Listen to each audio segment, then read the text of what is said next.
La simplification de la courbe de l'hypotrouchoïde permet maintenant de pouvoir étudier cette figure.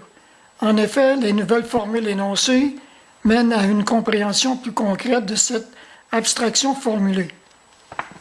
La figure tracée comprend 7 parties rondes, suivant l'équation paramétrée présentée dans le document ci-joint. Elle va permettre de trouver le point de rencontre entre les ovales dégagés dans le quadrant 1. L'équation paramétrique nécessite le paramètre du petit a qui est égal à 2,87.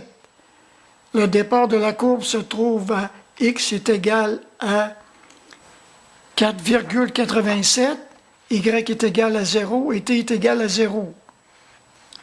D'après la rencontre de la droite du cercle et de la courbe, à l'angle de 25,7 degrés, nous dégageons alors le point A, le point de contact en question dans le quadrant 1. La droite est en fait à l'angle stipulé, y est égal à la tangente de pi divisé par 7 multiplié par x. La circonférence calculée est de 76,48 suivant l'intégrante énoncée.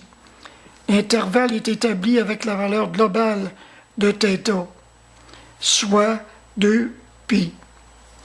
La surface calculée de la partie ronde est de 7,45 suivant l'intégrante dégagée. Cependant, l'intervalle suit le déploiement de la demi-partie ronde interrogée. Le point de contact A trouvé est de x de A est égal à 2,15 et y de A est égal à 1,03. La précision apportée dans les calculs effectués vont maintenant dégager le rayon de la courbure et la courbure à la valeur de départ de la courbe, soit t est égal à 0. Le grand K est de 1,11 et le petit k est de 0,89.